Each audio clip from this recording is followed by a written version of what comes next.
2024년도 새해가 밝고 나서 용처럼 시장이 막 확 치솟아주기를 바랬었는데요. 하루 잠깐 반짝하더니 또 계속해서 약간 조정의 모습을 보이고 있죠. 1월 이후의 시장을 어떻게 봐야 되는지 오늘은 염승환 이베스트증권 이사 모시고 얘기를 좀 나눠보죠. 어서 오십시오. 네, 안녕하세요. 어떻게 보십니까? 그 작년에 대부분 상저하고를 많이 말씀하셨단 말이죠. 네. 상반기에 좀 주식이 좋을 거다 이렇게 얘기를 했는데 출발이 좀 조정을 받고 시작하는 모습이에요. 네, 지금 이제 시장이 좀 가장 크게 조정받는 이유 중에 하나는 일단 네.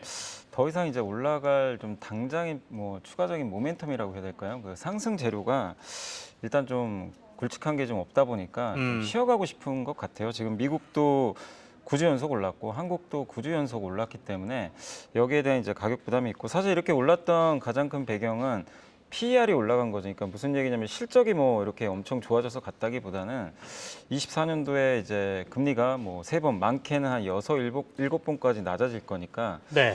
이 금리 하락에 따른 어쨌든 이제 PER 상승이 좀 나오면서 그걸 미리 좀 선반영해서 특히 고성장주들이 많이 올랐잖아요. 뭐 바이오라든가. 네. 그래서 그런 이제 기업들의 주가가 오르면서 랠리를 좀 보였는데 근데 더 가기 위해서는 이 지금 금리 하락만 가지고는 안 되거든요. 또 다른 이제 재료, 또 한 측이 이제 실적이죠. 근데 실적은 어차피 지금 실적 발표 시즌이 좀 남아 있기 때문에 아직은 좀 시간이 필요합니다. 그래서 약간 이제 재료 공백 상태로 좀 빠진 것 같아요. 그 상황에서 공교롭게 애플이 그러니까 이게 하락할 때 뭔가 좀 트리거가 있어야 되는데 네. 뭐 사실 애플 아이폰 수요 둔화 얘기가 어제 오늘 일은 절대 아니거든요. 사실 뭐 작년에도 계속 있었던 이슈인데 한 투자은행이 그걸 거론을 했는데 주가가 바로 반응을 해버렸어요. 그러니까 무슨 얘기냐면 쉬고 싶었던 거죠. 네네. 뭔가 빌미가 필요했는데 애플이 약간 저는 좀 총대를 맨 느낌이 아닌가. 그래서 매그니피센트 7개 네네. 기업이 빠지면서 주가 급락이 좀 시작이 됐고 이게 이제 우리나라 IT까지 연결이 되다 보니까 시장이 전체적으로 조정을 받고 있는데 어쨌든 이게 일시적일지 저는 개인적으로 일시적으로 좀 보고는 있지만 어쨌든 연초부터 좀 거친 조정의 배경에는 좀 이런 부분이 있지 않나라고 생각을 하고 있습니다. 재료 공백 상태에서 하나의 트리거가 이제 애플이 됐다라는 네. 말씀이시고요. 근데 이제 작년에 2024년도 증권사들의 연간 전망을 좀 보면 이베스트가 유독 조금 보수적으로 잡으시는 것 같은 느낌이 좀 드는데 이 밴드를 보니까 올해 2,320에서 2,650 코스피 기준으로 2,650이면 뭐 바로 코업 아닙니까?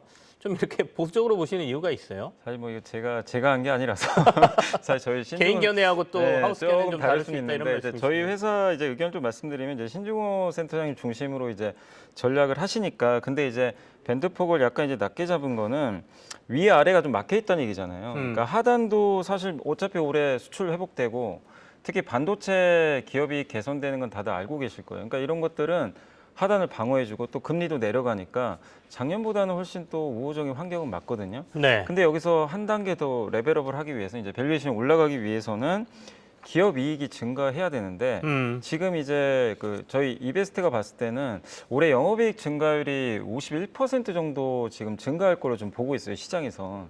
너무 이제 과도한 낙관이 아닌가.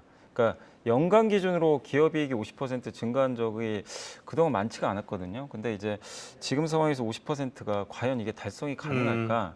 그리고 지금 ROE라 그러죠. 자기자본 이익률이 한국이 굉장히 낮은 편인데 네. 이게 올라가는 것도 그렇게 뭐 한계는 좀 있지 않을까? 일단 이렇게 보고 있어서 그래서 기업 이익이 예상보다 잘 나오면 저희도 아마 밴드를 올릴 가능성이 있는데 아직은 좀 확인하자는 그런 좀 그 의견이에요. 그래서 위 아래가 좀 막혀 있다. 그래서 기본적으로 그냥 종목 장세 이렇게 보시되 이거는 언제든지 변화는 가능하지만 일단 기업 이익 추정치에 대한 신뢰를 아직은 좀 할 수가 없기 때문에 일단 2,650을 좀 상단으로 좀 막아놓고 있다라고 봐주시면 좋을 것 같습니다. 이거는 이제 이베스트 증권 하우스 의견이고 네. 염 이사님 개인적인 의견은 그럼 조금 다르신가요? 어떻게 보세요?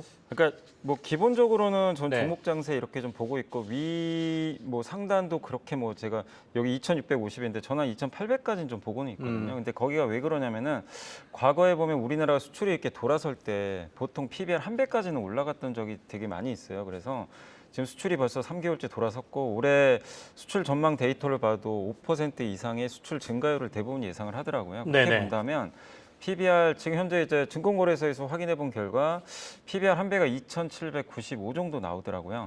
그러면 이제 한 배까지는 충분히 좀 도달하지 않을까. 일단 이렇게 보고 있습니다. 그래서 저는 이제 그런 흐름 때문에 좀 2,800까지 상단은 좀 열어놨는데 사실 뭐 2,700까지 거의 왔었기 때문에 뭐 네네. 저도 그렇게 상단이 엄청 높다 그렇게 보진 않지만 그런 이제 조건 때문에 조금 더 위를 좀 열어놓고 있다. 그리고 상반기를 조금 더 제가 좋게 보는 이유가 아무래도 상반기가 좀 경제 성장률도 그렇고 경제 지표가 더 좋을 것 같고요. 금리 인하도 상반기에 시작할 가능성이 저는 좀 높다고 보거든요. 근데 네. 3분기에는 아시겠지만 공매도 금지가 이제 그 해제돼요. 그럼 변동성이 굉장히 커질 수밖에 없고 또 미국 대선 후보가 결정되면서 거기에 따라서 변동성이 누가 될까 이런 좀 불확실성이 남아 있기 때문에 저는 3분기가 조금 약간 좀 리스크 요인들이 있다. 그래서 약간의 이제 상고 3저 정도로 좀 약간 보고 있다. 이렇게 좀 보시면 좋겠습니다.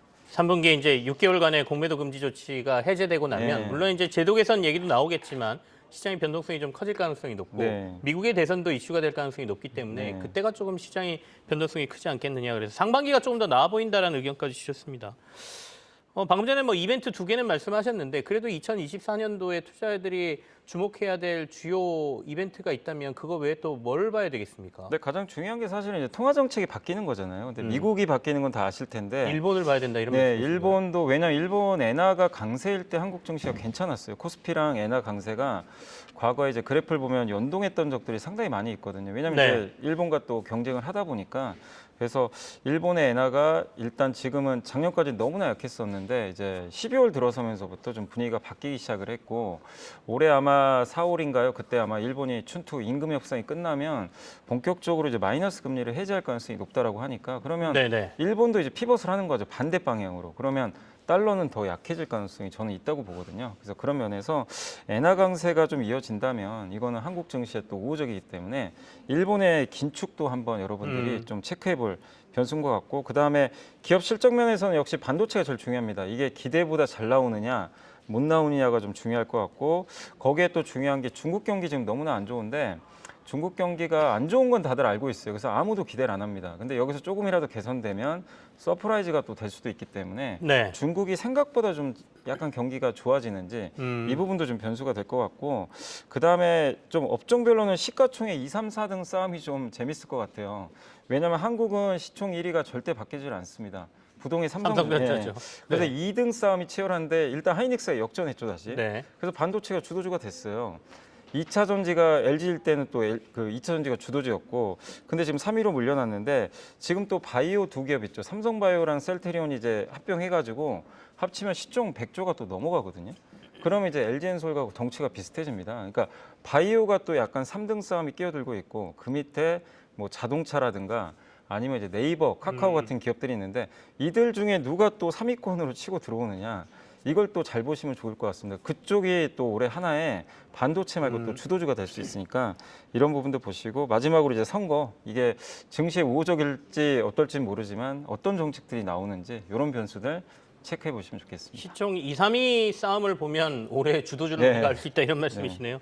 그럼 마지막으로 뭐 앞서 반도체 얘기를 좀 해주시긴 했는데 올해 주목해야 될 섹터 혹시 뭐 탑픽으로 보고 있는 기업들이 있다면 말씀을 좀 해주시죠. 저는 뭐 일단은 가장 좋게 보는 건 역시 반도체고요. 네. 반도체가 좀 약간 근데 가격 부담이 좀 있어서 약간의 연초 조정은 좀 나올 것 같은데 그래서 반도체에서는 작년은 그러니까 하이닉스였다면 올해는 좀 삼성전자가 좀 추격을 할 것 같아서 삼성전자 좀 긍정적으로 보고 있고 또 삼성이 약간 가동률을 좀 올려준다면 소재 기업들 좀 주가 좀 괜찮을 것 같아요. 네네. 개인적으로 좀 한솔케미칼 같은 기업들도 좀 괜찮게 생각을 하고 있고 그다음에 연초부터 좀 우주항공 관련주들이 굉장히 좀 뜨거운 편인데 이쪽과 관련해서 정부 정책도 있고 또 아마존의 제프 베이조스가 자기 회사죠 블루 오리진에 이제 지분 팔아가지고 블루 오리진 또 투자를 했거든요. 네네. 그래서 인공위성과 관련된 이제 우주항공 쪽도 올해 한번 도약을 좀 할 것 같고 그다음에 아까 말씀드린 뭐 대형 제약주도 네. 3년 만에 좀 반등이 나올 것 같아요. 그래서 이런 업종들이 좀 시장을 주도할 것 같고 약간 이제 가치주 성격이긴 한데 뭐 투자 아이디어 측면에서 아무도 좀 관심은 없지만 저는 개인적으로 좀 음식료도 괜찮게 보고 있습니다. 음식료. 오늘 이제 한 리포트를 보니까 설탕 가격은 요새 많이 올랐었는데 설탕 가격마저 이제 떨어지기 시작한다. 원당이라 그러죠. 그러면 이것마저 이익이 늘겠네요. 예, 그래서 지금 밀가루 가격이나 이런 거 다 떨어졌거든요. 유일하게 남은 게 사실 원당, 뭐 사탕수수 이런 쪽인데 여기마저 꺾인다는 거는 이제 이익 개선이 가셔야 되는데 그게 주가에 지금 하나도 반영이 안 돼 있어요. 그래서 저는 약간 이제 관심 없는 쪽에서는 좀 음식료 정도 볼만하다 알겠습니다. 이렇게 보고 있습니다. 이베스트 투자증권의 염승환 이사와 함께했습니다. 고맙습니다. 네, 감사합니다. 네, 마무리 짓겠습니다. 조정이긴 한데 이 조정이 뭐 크게 의미를 둘 만한 조정은 아니다 이렇게들 말씀하시니까 조금 더 시장에서 버티면서 지켜보시길 바랍니다. 전 내일 또 찾아와서 여러분과 함께하겠습니다. 고맙습니다.